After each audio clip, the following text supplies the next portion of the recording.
Hey everyone, स्वागत है दोस्तों। आज के वीडियो में हम लोग एक्सपेंस चेकिंग के बारे में बात करेंगे। मैंने आपके सामने एबीसी, मोटा एंड पकोला के अदर एक्सपेंसेस का वर्क पेपर ओपन करा है। हर फर्म का तरीका वर्क पेपर बनाने का अलग हो सकता है। जो मैं आपके सामने प्रेजेंट कर रहा हूँ ये एक स्टैंडर्ड फॉर्मेट है, यानी इससे मिलता जुलता ही आपको मैक्सिमम नंबर ऑफ फर्म्स में मिलेगा। स्टैट्यूटरी ऑडिट के वर्क पेपर्स आपको ऐसे ही मिलेंगे unless and until the firm has a specific software. तो उस केस में एक्सेल की जगह वो सॉफ्टवेयर यूज़ होगा। पर जहाँ पर भी एक्सेल यूज़ होता है वहाँ आपको ऐसा ही कुछ देखने को मिलेगा। जो इसकी पहली शीट है वो ऑडिट प्रोसीजर की शीट है, जैसा कि मैंने आपको सेल्स की चेकिंग में दिखाया था। सिमिलरली एक्सपेंस की चेकिंग में भी हमने यहाँ पर कंपनी का नाम, कौन से पीरियड की हम ऑडिट कर रहे हैं, अगर उसकी कोई पर्टिकुलर यूनिट का ऑडिट कर रहे हैं तो उस यूनिट का नाम, हमारा ऑडिट एरिया क्या है, उसके ऑब्जेक्टिव्स क्या हैं। लाइक हमें एक्सपेंस की चेकिंग करनी है तो इंश्योर करना है कि एक्सपेंसेस प्रॉपरली बुक हो रखे हों, मैचिंग कॉन्सेप्ट के हिसाब से बुक हुए हों, यानी कि जो खर्चा आपने इस साल करा है उससे जुड़ा हुआ रेवेन्यू भी इसी साल आएगा। हम एक्सपेंस क्यों करते हैं? रेवेन्यू कमाने के लिए करते हैं। तो जो खर्चा मैंने करंट ईयर का करा है, अगर उससे रेवेन्यू फ्यूचर में आने वाला है तो उस एक्सपेंस को मैं फ्यूचर में ही डेबिट करूंगा। ये मैचिंग कॉन्सेप्ट होता है। और करंट ईयर में उससे रेवेन्यू आने वाला है तो उसको मैं करंट ईयर में ही डेबिट करूंगा, ताकि रेवेन्यू के सामने एक्सपेंस आए कि इस रेवेन्यू को कमाने के लिए इतना खर्चा लगाए और बैलेंस मेरा प्रॉफिट आए। ये 11th स्टैंडर्ड का कॉन्सेप्ट है। हमें ये भी इंश्योर करना है कि फाइनेंशियल स्टेटमेंट्स में अदर एक्सपेंसेस का जो डिस्क्लोजर है वो भी सही से जा रहा है। हमने इसके लिए क्या क्या डॉक्यूमेंट्स यूज़ करें? एक्सपेंस का लेजर है और कई जगह पर शेड्यूल है। शेड्यूल और लेजर में फ़र्क क्या होता है, क्या आप मुझे बता सकते हैं? लेजर होता है जहाँ पर आपकी अकाउंटिंग एंट्रीज पास हो रही है, और आपका शेड्यूल होता है जैसे कि सेल्स रजिस्टर, जिसमें सारी डिटेल्स आपने एक्सेल में सेपरेटली बनाई है, जिसमें कि नरेशन टू बाय करके एंट्रियाँ पास नहीं हो रखी है, उसमें सारी डिटेल आ रही है, उसे हम शेड्यूल बोलते हैं। सेल्स रजिस्टर की तरह आप इमेजिन कर सकते हैं एक्सपेंसेस की भी डिटेल्स के जो है शेड्यूल बन सकते हैं। हमने जो है एक्सपेंस का एनालिटिकल रिव्यू करा है, यानी हमने कुछ ना कुछ प्रीवियस ईयर से कंपेयर करा, सेल्स से उसको परसेंटेज निकाल कर चेक करा, परसेंटेजेस में जो डेविएशन आया उसके हमने रीजंस फाइंड आउट करे। तो मैं कह सकता हूँ कि मैंने एक्सपेंस की चेकिंग कर ली है, और साथ में मैंने सारे कंप्लाइंसेस वगैरह चेक कर लिए। तो इसका मतलब मेरी एक्सपेंस की चेकिंग हो गई है। मैंने साथ में जो है प्रोविजंस की डिटेल भी यूज़ करी, कि हो सकता है कि पिछले साल मैंने कुछ प्रोविजंस बना दी हों, क्योंकि एक्चुअली बिल जो है वो 1 महीना 1.5 महीना बाद आते हैं। तो पिछले साल मैंने प्रोविजंस बनाए होंगे कि मार्च का खर्चा है, इलेक्ट्रिसिटी का खर्चा लग चुका है, बिल इसका अप्रैल में आएगा, पर खर्चा तो पिछले साल ही बुक होगा, क्योंकि मार्च में जो मैंने इलेक्ट्रिसिटी का एक्सपेंस करा उस एक्सपेंस से ही मैंने जो है अपनी प्रोडक्शन करी होगी और उससे मैंने रेवेन्यू जनरेट करा होगा। तो कहीं ना कहीं जो है उन प्रोविजंस की डिटेल से मैच करूंगा कि करंट ईयर में मेरे जो बिल्स आ रहे हैं कुछ मेरे पिछले बार के आ रहे होंगे, जिनका पिछली बार ही एक्सपेंस बुक हो चुका है, तो वो एक्सपेंस सारा का सारा प्रोविजन से सेट होगा। और जो करंट ईयर के एक्सपेंसेस हैं वो करंट ईयर के पीएनएल में रिकॉर्ड होंगे, और जो करंट ईयर का मार्च का महीना होगा उसके जो एक्सपेंसेस होंगे वो भी करंट ईयर में रिकॉर्ड होंगे। अगर एक्चुअली में बिल नहीं आया है तो मैं प्रोविजन रिकॉर्ड करूंगा और एक्सपेंस डेबिट टू प्रोविजन की एंट्री पास करूंगा। मैंने जो काम करा है उसको मैंने नीचे लिख दिया कि इन एक्सपेंसेस को मैंने शेड्यूल से चेक करा, 100% कुछ एक्सपेंसेस को वेरीफाई करा। हमने जो है बाकी में सैम्पलिंग करी, और जो मेजर अमाउंट या फिर कोई अटपटे आइटम्स थे उनकी चेकिंग हमने करी। हमने सबसे इंपॉर्टेंट चीज़ जो चेक करी वो था कि एक्सपेंस की पेमेंट के टाइम पर टीडीएस डिडक्ट करा गया है या नहीं करा गया। इवन पेमेंट के टाइम नहीं होता, पेमेंट और credit which ever is earlier. तो जब मैंने एक्सपेंस डेबिट टू पार्टी करा, पार्टी का नाम लिखा, उसी टाइम मुझे पार्टी के अकाउंट में कम रुपए डालने। जैसे कि अगर मैंने 100 रुपये का एक्सपेंस करा और 10% उस पर टीडीएस की रेट है, तो पार्टी के अकाउंट में 90 डालूंगा और 10 में डालूंगा टीडीएस पेबल, और उसको नेक्स्ट मंथ पे कर दूंगा। ये मेरी एंट्री बनेगी एक्सपेंस डेबिट। जो भी मेरी पार्टी है वो क्रेडिट, मान लेते हैं कि पार्टी का नाम है रोहित, क्रेडिट, और टीडीएस अकाउंट क्रेडिट। ये मेरी लाइबिलिटी है, क्रेडिट में आ रहा है यानी लाइबिलिटी है, डेबिट में आ रहा है यानी कि मेरा एसेट है या एक्सपेंस है। एसेट और एक्सपेंस बढ़ने पर डेबिट होते हैं और लाइबिलिटीज एंड रेवेन्यू बढ़ने पर क्रेडिट होते हैं। ये अकाउंटिंग का बेसिक रूल है, 11th स्टैंडर्ड में सीखा होगा, क्योंकि रिकॉर्डिंग किसी ना किसी तरीके से तो करी जानी चाहिए ना। आप चाहें तो इसके उल्टे रूल अपना सकते हैं, पर सभी लोग ऐसे रूल अपनाते हैं, इसके लिए हम इसी को फॉलो करते आ रहे हैं। अब यहाँ पर आप देखेंगे तो मैंने जो है उसमें जीएसटी भी चेक करा। उस टाइम जीएसटी नहीं था तो सर्विस टैक्स लिख रखा है। कुछ ऐसे भी एक्सपेंसेस थे जहाँ पर कि रिवर्स चार्ज में मेरे को टैक्स देना था। रिवर्स चार्ज क्या होता है वो हमने जीएसटी में पढ़ा है। जीएसटी में भी सेम कॉन्सेप्ट है, जो सर्विस टैक्स में है वही जीएसटी में भी है। रिवर्स चार्ज का मतलब होता है जहाँ पर सर्विस का रेसिपिएंट उस पर्टिकुलर अमाउंट पर सरकार को टैक्स देगा। अदरवाइज क्या होता है कि जो सर्विस प्रोवाइड कर रहा होता है वो एक्चुअली में जो है टैक्स कलेक्ट कर कर सरकार को पे करता है। पर रिवर्स चार्ज के केस में जो सर्विस को रिसिप्ट कर रहा है वो टैक्स जो है सरकार को पे करेगा। तो ऐसे कुछ खर्चे करे गए हैं, लीगल एक्सपेंसेस भी उसमें आते हैं, अन्य कुछ खर्चे भी आते हैं। तो उस केस में रिवर्स चार्ज पर मैंने टैक्स काटा, जमा करा। उस केस में मैंने रिवर्स चार्ज में टैक्स दिया कि नहीं दिया वो मुझे चेक करना होगा। मेरी कोई ऑब्जर्वेशन है, मैंने नीचे लिखा, कंक्लूजन लिखा, डन बाय लिखा, एक बंदा उसको रिव्यू करेगा, वो भी लिख सकता हूँ, डेट डाल सकता हूँ, प्रिंट आउट लेकर साइन कर सकता हूँ, डॉक्यूमेंट हो जाएगा कि एक्चुअली में ये चीज़ें हमने चेक करी है। ये मैंने मोटा मोटी ऑडिट प्रोसीजर लिखा है, पर अंदर मैंने एक्चुअली में क्या चेक करा वो आप देख सकते हैं। उसके हमने कुछ टेस्टिंग ट्रेड्स बना लिए कि सबसे पहले हमने देखा कि करेक्ट हेड में जो है करेक्ट अमाउंट रिकॉर्ड हो रही है, यानी कि इलेक्ट्रिसिटी का अमाउंट करेक्ट हो जैसा कि इनवॉइस में है, जैसा कि बिल में है, और इलेक्ट्रिसिटी के लेजर में रिकॉर्ड हो। मैंने देख लिया कि वो अमाउंट रेवेन्यू नेचर का है, यानी ऐसा कोई मैंने कैपिटल एक्सपेंडिचर तो नहीं करा जिसको एसेट में रिकॉर्ड करना था, पर मैंने उसको एक्सपेंस मान लिया अपना प्रॉफिट कम करने के लिए। मैंने ये चीज़ चेक करी। मैंने उसके बाद ये भी चेक करा कि जो ट्रांजैक्शन है वो करेंट पीरियड की है, नेक्स्ट ईयर की नहीं है, प्रायर पीरियड की नहीं है। पिछली बार के एक्चुअल में खर्चे थे, पिछली बार रिकॉर्ड करने रह गए, करेंट ईयर में रिकॉर्ड करूंगा तो वो हो जाएगा प्रायर पीरियड एक्सपेंस, और उसे सेपरेटली दिखाना होता है पीएनएल में। तो ये फाइंड आउट करना बहुत ज़रूरी है। और अगर आपको प्रायर पीरियड आइटम मिलते हैं तो आप चेकिंग को एक्सटेंसिवली करेंगे ताकि और ऐसे आइटम्स आप निकाल पाएँ, और उन सभी आइटम्स का जो आ रहा है टोटल उसको सेपरेटली पीएनएल के फेस पर दिखा पाएँ। हमने वेरीफाई करा वाउचर कि जो है कंसर्न पर्सन ने, किसी ने साइन करा या सिस्टम में वेरीफाई करा, उसके बाद ही उसकी रिकॉर्डिंग करी गई है। नहीं तो कोई कुछ भी एक्सपेंस कैसे भी रिकॉर्ड करेगा, कुछ ना कुछ तो कंपनी का इंटरनल चेक लगा होगा। वो चीज़ भी हमने चेक कर ली। हमने टीडीएस भी देखा, जो इनकम टैक्स की रेट्स है उसके हिसाब से टीडीएस कट रहा है। हमने बिल अमाउंट को एक्चुअली में कैलकुलेट कर कर भी देख लिया, और जीएसटी जहाँ पर लग रहा है, जीएसटी कितना चार्ज हो रहा है, उस पर्टिकुलर आइटम पर इतना ही जीएसटी लगता है, और अगर रिवर्स चार्ज में उस पर टैक्स देना है तो हमने उसको टैक्स दिया है कि नहीं दिया वो हम चेक करेंगे।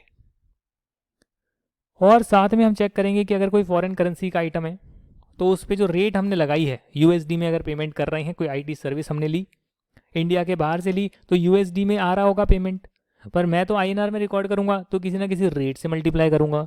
वो रेट मैंने उसी दिन की ली है, स्पॉट रेट ली है, ये भी मुझे चेक करना है। तो ये सब चीज़ें मैंने चेक करी, और ये आप देख सकते हैं, इसके लिए मैंने कंट्रोल शीट बनाई। इस कंट्रोल शीट में मैंने लगभग सारे इंपॉर्टेंट जो एक्सपेंसेस हैं उनको लिस्ट डाउन करा। अगर आप किसी कंपनी की फाइनेंशियल स्टेटमेंट्स देखेंगे तो उसके नोट्स टू अकाउंट्स में अदर एक्सपेंसेस का शेड्यूल लगा होता है। उस अदर एक्सपेंसेस में काफ़ी सारे इंपॉर्टेंट एक्सपेंसेस आ रहे होते हैं, और लास्ट में अदर्स कर कर जो बाकी बैलेंस बच गया वो आ रहा होता है। तो इसीलिए वो जो इंपॉर्टेंट एक्सपेंसेस हैं वो क्या क्या हैं वो यहाँ पर मैंने दे रखे हैं। पिछली बार के मुकाबले कितना चेंज हुआ, 2013 में क्या था और करंट ईयर 2014 में क्या है। आप अपने लिए 2022, 2023 मान सकते हैं। मैं आपको अपने टाइम के जो है वर्क पेपर्स दिखा रहा हूँ, वही वर्क पेपर्स आज भी बनते हैं, सिर्फ डेटा चेंज हो जाएगा, करंट ईयर का डेटा आएगा, करंट ईयर के नंबर आएंगे, लॉजिक वही रहेंगे, वेरिएंस वैसे ही निकलेगा, रीजंस ऐसे ही कुछ आएंगे जैसा मैं आपको बता रहा हूँ, और बाकी तो डिपेंड करता है कंपनी टू कंपनी पे। तो वैसे ही आपको जो है चीज़ें लर्न करते रहनी है और अपने वर्क पेपर्स को बढ़िया से बनाना है। यहाँ अगर आप देखेंगे तो एडवर्टीजमेंट का खर्चा 91% कम हो गया। तो सोचने वाली बात है, ऐसा क्यों हुआ, 91% कैसे कम हो गया। देखिए यहाँ पर मैं होम पर गया, मैंने कॉमा लगाया और ऐसे में गया, तो 23 लाख का एक्सपेंस पहले हुआ था, करेंट ईयर में सिर्फ 2 लाख रुपीज़ का है, तो हो गया ना 91% कम। तो इसका रीज़न जो कंपनी ने दिया, कंपनी कहती है भैया ये तो रिक्वायरमेंट पर निर्भर करता है, इस बार हमें एडवर्टीजमेंट की ज़रूरत नहीं पड़ी, कई बार पड़ती है। तो जाहिर सी बात है, ठीक है भैया ये तो वेरी कर सकता है, इसमें कोई लॉजिक नहीं है प्रोडक्शन से। कंपनी की रिक्वायरमेंट है वो करेगी, ऐड नहीं करेगी अगर वैसे ही सेल्स अच्छी हो रही है तो। कंप्यूटर है, फैक्स मेंटेनेंस एक्सपेंसेस हैं, 1% का डेविएशन है, पिछली बार जितना हुआ उतना ही इस बार हुआ, कोई मेजर डेविएशन नहीं, तो रीज़न की भी ज़रूरत नहीं। कन्वेंस के एक्सपेंसेस अगर आप देखेंगे तो 21% है, पर अगर मॉनेटरी टर्म्स में देखेंगे तो सिर्फ 4,000 रुपये हैं, और मटीरियलिटी का कॉन्सेप्ट मैं आपको पहले ही करा चुका हूँ। ये इतना कम रुपया है कि ये अगर सही हो या गलत मुझे फ़र्क नहीं पड़ता, क्योंकि कंपनी का टर्नओवर 100 करोड़ से ऊपर का है। तो 4,000 रुपये गलत भी हो जाए मुझे फ़र्क नहीं पड़ेगा, इसके लिए मैं ज़्यादा दिमाग और टाइम नहीं लगाऊंगा रीज़न फाइंड आउट करने में, भले 21% का डिविजन क्यों ना हो। मॉनेटरी टर्म्स में बहुत ही ज़्यादा कम है, मटीरियल है ही नहीं, इसको मैं इमटीरियल बोल सकता हूँ। जब मैंने इलेक्ट्रिसिटी की चेकिंग करी तो इलेक्ट्रिसिटी में एक्सपेंसेस 27% की गिरावट के साथ करेंट ईयर में रिकॉर्ड हुए as compared to last year. इसका रीज़न क्या हो सकता है, वो रीज़न मैंने लिखा, and it is part of the audit procedure. Reason ये है कि प्रोडक्शन कम हुई है तो प्रोडक्शन 20% कम होगी, 25% कम होगी तो इलेक्ट्रिसिटी भी कम लगेगी। तो उस हिसाब से जो है ये एक्सप्लेनेशन पूरी परफेक्टली बैठ गई, कोई दिक्कत नहीं है। गेस्ट हाउस का एक्सपेंस था, गेस्ट हाउस का एक्सपेंस 12% कम हुआ क्योंकि कंपनी ने जो है एक गेस्ट हाउस को छोड़ दिया। गेस्ट हाउस के एक्सपेंसेस होते हैं, कंपनी ओन कर रखती है। अगर बेच दिया, कंपनी कह रही है हमने गेस्ट हाउस, या रेंट पर ले रखा था हमने, उसको छोड़ दिया, तो ऑटोमेटिकली खर्चे कम हो जाएंगे। अगर बेचा है तो उसका देखिए आप कैपिटल गेन निकला है नहीं निकला है, या फिर आपके जो डेप्रिसिएशन शेड्यूल है, एसेट का जो शेड्यूल है उसमें से उस गेस्ट हाउस को माइनस करा है नहीं करा है, वो भी आप चेक करेंगे। तो जो कंपनी एक्सप्लेनेशन दे रही है उसे भी हमें बैक एंड पर जाकर चेक करना होता है, क्या उसका कोई प्रूफ है, सपोर्टिंग है, लॉजिक्स हैं। तो वो सब आप जब देखते हैं तो एक बेटर अंडरस्टैंडिंग आपकी डेवलप होती है। लीगल एंड प्रोफेशनल एक्सपेंसेस आप ये भी लिख सकते हैं भाई इन एक्सपेंसेस में एक्चुअली में आ क्या रहा है। हेडिंग तो लिख दी लीगल प्रोफेशनल, पर कौन सी लीगल सर्विस लेते हो आप, किस बात की लीगल कंसल्टेंसी ले रहे हैं। ये ले रहे हैं कंसल्टेंसी की सर्विस ले रहे हैं, कंप्लाइंसेस की ले रहे हैं, कि जो भी कंपनी पे रूल्स रेगुलेशन लगते हैं उसका कंपनी कंप्लाइंस कर रही है या नहीं कर रही है। तो 100 करोड़ की कंपनी का टर्नओवर है तो साल का 6 लाख 7 लाख रुपए इस बात के लिए दे सकते हैं किसी बाहर वाले बंदे को जो टेक केयर करे कि कंपनी सारी चीज़ें मोटा मोटी सही कर रही है। सिमिलरली अदर एक्सपेंसेस भी आप देख सकते हैं, उनके रीजंस आप लिख सकते हैं। पर्पस यही आपको समझाया जाए कि एक टेबल बनाई जाए, पिछले साल से कंपेयर करा जाए, रीज़न जो है डेविएशन का फाइंड करा जाए, और जो भी रीज़न दिया जा रहा है उससे क्रॉस क्वेश्चन कर कर एक्चुअली में जो है चीज़ों को स्थापित किया जाए कि यही रीज़न था जिस वजह से एक्सपेंसेस बढ़े, कम हुए, चेंज क्यों हुआ और इसके अंदर आ क्या रहा है। तो ये control sheet is part of the audit procedure, but definitely we will do test of details as well. और टेस्ट ऑफ डिटेल्स में आप क्या कर सकते हैं, शेड्यूल बना सकते हैं, सैंपल चेकिंग कर सकते हैं, अलग अलग टाइप के जो लेजर्स हैं, मोटे मोटे जो लेजर्स आ रहे हैं जिसमें ज़्यादा खर्चा है, उन लेजर्स में से इंपॉर्टेंट चीज़ें आपने यहाँ निकाल के रख ली।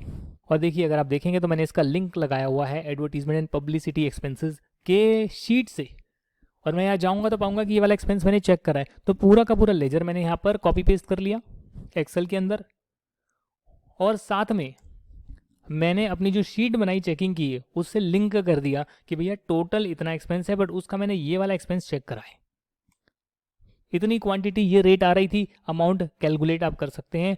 1,98,000 आ रही है, इसको मैं मल्टीप्लाई करूंगा तो 1,98,000 आएगी। किसी तरह लिंक हिल गए, इस वजह से नहीं आ रहे थे। फिर मैंने डिलीवरी चार्ज देखा, मैंने बिल अमाउंट देखा, तो आप इसको इसमें ऐड कर सकते हैं तो सेम आएगी जो यहाँ पर लिख रखी थी। टीडीएस जो है कैलकुलेट करा हुआ है, आप यहाँ देख सकते हैं। टीडीएस जो है C10 पर टोटल अमाउंट पर 2% लगाया है, क्योंकि एडवर्टीजमेंट एंड पब्लिसिटी पर टीडीएस अंडर कॉन्ट्रैक्ट 194C कटा है और इतना टीडीएस कैलकुलेट हुआ। टीडीएस कितना डिडक्ट हुआ उसके लिए मैंने टीडीएस के जो लेजर है उस लेजर से लिंक लगा दिया कि इस लेजर में जो भी अमाउंट कटती है वो यहाँ पर क्रेडिट हो जाती है, जैसा मैंने आपको एंट्री पास कर स्टार्टिंग में दिखाया था। 100 रुपये का एक्सपेंस 90 क्रेडिटर्स को हो गए, 10 रुपये क्रेडिट हो गए टीडीएस अकाउंट में, तो वो कहाँ पर आ रहे हैं, वो यहाँ पर आ रहे हैं। अब जब इसकी पेमेंट होगी तो ये लेजर डेबिट हो जाएगा और बैंक से पे हो जाएगा। ऐसा करने से क्या हो गया, आपने टीडीएस की चेकिंग कर ली, आपने टीडीएस की चेकिंग कर ली, और जितने भी ट्रेड्स लिखे थे ABCDEFGH आप चाहे तो और भी ऐड कर सकते हैं, जो मैंने आपको यहाँ पर टेस्टिंग ट्रेड्स दिखाए थे। ये सारे ट्रेड्स कंप्लाइड हैं कि नहीं हैं वो मैंने चेक करा, सही अकाउंट में रिकॉर्डेड है, सही लेजर में रिकॉर्डेड है, कैलकुलेशन सही करी हुई है, फॉरेन एक्सचेंज में है तो भी ठीक है, बट यहाँ पर क्योंकि फॉरेन एक्सचेंज में नहीं है तो मैंने उसको लिखा नॉट एप्लीकेबल। उसको यस नहीं लिख दिया मैंने, लास्ट में आ रहा है verify the amount of expense incurred in foreign currency, verify whether the service tax liability under reverse charge आ रही है कि नहीं आ रही। नहीं, ये रिवर्स चार्ज में नहीं आता तो मैंने इसको एनए लिख दिया, इसमें कोई फॉरेन करेंसी नहीं है तो मैंने एनए लिख दिया। दैट मीन्स कि मैंने आंख बंद कर यस नहीं करा है, मैंने सारी चीज़ें चेक करी है, एप्लीकेबल है तो लिखा है, रीज़न भी लिखा है अगर कोई अटपटी चीज़ें मुझे मिलती है। तो ऐसे कर मैंने computer maintenance expense, electricity expense और बाकी जितने भी खर्चे हैं उन सभी खर्चों की मैंने लिस्ट बना ली जो इंपॉर्टेंट खर्चे आ रहे हैं, उनकी एक्सप्लेनेशन मैंने कंट्रोल शीट में लिख दी। आप यहाँ लिख सकते हैं एक्सपेंस किस चीज़ का है, एक और रिमार्क्स का कॉलम बना सकते हैं। और यहाँ शेड्यूल में आप लेजर से लिंक कर जो सैंपल आप ले रहे हैं उनकी आप टेस्टिंग कर सकते हैं। जैसे आप देख सकते हैं यहाँ पर रेट्स एंड टैक्सेस आ रहा है, उसमें अलग अलग प्रकार के लेजर्स हैं, अलग अलग प्रकार के लेजर्स हैं। कौन से पीरियड का अमाउंट है ये, करेंट पीरियड का है, पिछले पीरियड का है। होता क्या है कि पिछले पीरियड का टैक्स जो है उसकी डिमांड करंट ईयर में आती है, और करंट ईयर में आती है तो पे आप करंट ईयर में करते हैं, है ना। तो इस केस में ये नहीं कहेंगे कि प्रायर पीरियड है। प्रायर पीरियड वो है जिसकी डिमांड पिछले साल ही आ गई, जो खर्चा पिछले साल ही इनकर हो गया, पता लग गया पर रिकॉर्ड करना रह गया, that is prior period item. Telephone के जो खर्चे हैं उनको भी हमने चेक करा, ज़्यादा बड़े नहीं थे, 2 लाख रुपए कोई बड़ा एक्सपेंस नहीं होता, पर हमने फिर भी जो है इंपॉर्टेंट सैंपल निकाल कर उनकी चेकिंग कर ली, डॉक्यूमेंट कर लिया। वो सभी ट्रेड्स जो मैंने आपको आज करवाए, उन सभी ट्रेड्स के लिए मैंने सारे आइटम्स को चेक करा। और इनवॉइस मैं आपको नहीं दिखा पा रहा, सिर्फ वर्किंग दिखा पा रहा हूँ। तो अगर आप सैंपल पे गूगल पे इनवॉइस देखेंगे, ये कंप्यूटर मेंटेनेंस का कोई खर्चा हुआ और उसका बिल आपके पास पड़ा होगा, कंप्यूटर खरीदने का या उसकी रिपेयर मेंटेनेंस का, या कहीं पर भी कोई भी बिल आपके पास होगा, तो वही बिल हम भी चेक करते हैं। कंपनियों के पास वैसे ही बिल होते हैं, उस पर जीएसटी लगा होता है, सप्लायर का जो है डिटेल लिखा होता है, और उससे हम मैच कर लेते हैं, सारी चीज़ें सही आ रही हैं। इसे वाउचिंग बोलते हैं, दिस इज वाउचिंग। और अगर एसेट है तो उसमें वेरिफिकेशन, वाउचिंग एंड वेरिफिकेशन। तो हम टॉप लेवल पर भी चेक करते हैं, एनालिटिकल रिव्यू लगाकर, सारी लिंकिंग बिठाकर, और हम अंदर जाकर भी इंडिविजुअली सैंपल बनाकर भी टेस्टिंग करते हैं। यही टेस्टिंग है। और आगे तो सिर्फ लेजर्स लगे हुए हैं, अगर आप देखेंगे तो मेजरली जो है यही चेकिंग है जो अदर एक्सपेंस की मैंने शीट बनाई है। और ऐसे चेकिंग आप भी कर सकते हैं। क्या आपको समझ में आया कि नहीं आया? अगर इतना आपको समझ में आ गया तो ऑलमोस्ट आपका P&L हमने चेक कर लिया, सेल्स हमने चेक कर ली, एक्सपेंसेस हमने चेक कर लिया, एनालिटिकल रिव्यू हमने देख लिया, कंपनी को कैसे समझते हैं वो देख लिया, बोर्ड रेजोल्यूशंस क्या होते हैं वो चीज़ें मैंने आपको बता दी। ऑडिट का पूरा प्रोसीजर पार्टनर ने आकर बताया, वो भी मैंने आपके साथ शेयर करा है, उसका भी इंटरव्यू आ रहा है। तो कहीं ना कहीं पूरी चीज़ें जो चेक होती है उसका आपको आइडिया लग चुका है। हाँ, ज़रूरी हम एसेट को भी चेक करेंगे। एसेट में भी हम कुछ चीज़ें, एसेट वेरिफिकेशन कैसे हुई है, या एसेट के शेड्यूल या डेप्रिसिएशन शेड्यूल कैसे बना है, वो भी हम चेक करेंगे। That is one of the most important part. Cash and bank में तो ज़्यादा कुछ करना नहीं होता है, कैश की तो आप फिजिकल वेरिफिकेशन करते हैं, और बैंक में तो बैंक से बैलेंस कंफर्मेशन मंगाते हैं, उससे ज़्यादा हम कुछ कर ही नहीं सकते। कुछ एंट्रियाँ भी टेस्ट कर सकते हैं, कई लोग करते हैं, बट यही मेजरली आपके एसेट साइड में होता है। अगर कोई अटपटा आइटम नहीं है तो एडवांसेस खड़े हैं, इन्वेस्टमेंट्स खड़ी है, तो उसमें चेकिंग थोड़ी सी ज़्यादा बढ़ जाती है। और लाइबिलिटी साइड पे तो शेयर कैपिटल आ ही रही है, रिजर्व एंड सरप्लस आ ही रहा है, क्रेडिटर्स होगा उसको आप लिंक करेंगे परचेजेस से, उनसे बैलेंस कंफर्मेशन मंगवा सकते हैं आप, और वो बताएंगे, खुलकर बताएंगे बैलेंस कंफर्मेशन, क्योंकि उनको पैसा लेना है।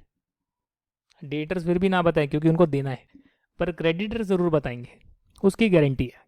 वैसे ही जो है चीज़ें हम चेक करते हैं, और एक बार आपका कंफर्ट डेवलप हो जाता है माइक्रो लेवल पर, तो फिर से जो है हम बाहर निकल कर मैक्रो लेवल पर आ जाते हैं कि भैया ठीक है, हमें बैलेंस शीट मिली, हमने ऊपर ऊपर से समझा, बिजनेस को समझा, हमने हाईलाइट करी क्या इंपॉर्टेंट चीज़ें इस साल हुई बिजनेस के अंदर, हम अंदर घुसे, अंदर घुसकर हमने एक एक लेजर में स्क्रूटनी करी, चेकिंग करी, मेजर डिफरेंसेस फाइंड आउट करे, मेजर रीजंस फाइंड आउट करे, सैंपल पर चेकिंग करी, उसके डॉक्यूमेंट कलेक्ट करे, और उनको कई पैरामीटर्स पर हमने टेस्ट करा, टेस्ट ऑफ कंट्रोल हो गया, टेस्ट ऑफ डिटेल्स हो गया, अमाउंट वगैरह कैलकुलेट कर वेरीफाई करा, TDS GST जैसे कंप्लाइंसेस हमने इनवॉइस लेवल वाइज चेक करे।